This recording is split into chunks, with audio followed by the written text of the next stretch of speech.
કિરણભાઈ, આપ સાથેની ગઠબંધનની જે વાત હતી ગુજરાતમાં તે પણ થઈ ગઈ છે અને 2 સીટ આપવાની જે વાત હતી તે પણ કરવામાં આવી છે. ભરૂચ અને ભાવનગર લોકસભા આપવાની વાત છે, શું છે?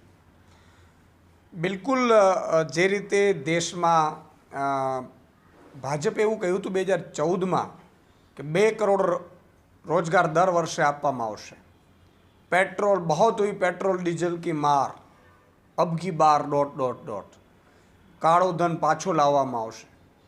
પછી ખેડૂતોને સ્વામિનાથન કમિશનમાં જે કમિટીએ જે ભાવ નિર્ધારિત કર્યા છે C+2 +50% એ ભાવ આપવાની વાત કરી હતી. આ બધું અધરતાળ રહ્યું.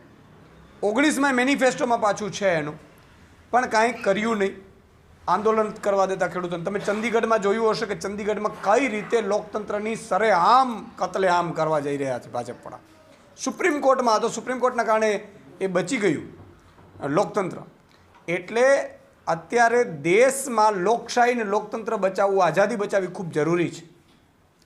અત્યારે તમે જુઓ, કોઈ નિવેદન મજબૂતાઈથી કરે તો એને ઘરે ઈડીને મોકલે કે CBIને મોકલે. એટલે લોકશાહી ખતમ થવા જઈ રહી છે ને એટલા માટે પાર્ટીથી ઉપર દેશ છે ને એના અનુસંધાન ઇન્ડિયા ગઠબંધનની સમજૂતી થઈ છે. અને ઇન્ડિયા ગઠબંધન અંતર્ગત અમે ગુજરાતમાં પણ ચૂંટણી લડવાની પહેલાં પણ મેં કહ્યું હતું કે સેન્ટ્રલી અત્યારે ઇન્ડિયા ગઠબંધનની ચર્ચા ચાલી રહી છે અને સક્સેસ જશે.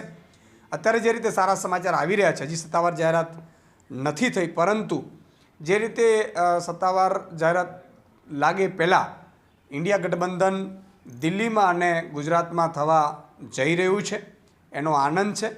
અને સ્વાભાવિકપણે સારી રીતે જો ગુજરાતમાં ઇન્ડિયા ગઠબંધન લડશે તો આ વખતે 26માંથી 26 ભાજપ નહીં લઈ જઈ શકે. કઈ બેઠકોની ચર્ચા થઈ છે અને ઉમેદવાર કોણ હોઈ શકે આમ આદમી પાર્ટી? અમારા તરફથી આમ આદમી પાર્ટીએ પ્રદેશની એક કારોબારીની મિટિંગ બોલાવી હતી, પ્રદેશ નેતૃત્વની મિટિંગ બોલાવી હતી. માનનીય સંજયસિંહજી આવ્યા હતા ત્યારે પણ મિટિંગ કરી હતી. ત્યાર પછી માનનીય સંદીપજી આવ્યા ત્યારે પણ મિટિંગ કરી હતી. અને અમે અમારા જે ભાગમાં આવતી કેટલીક બેઠકો જે એનાલિસિસ સાથે સંભવિત ઉમેદવારોના સાથે અમે માનનીય અરવિંદ કેજરીવાલજીને, સંદીપજીને આપી હતી.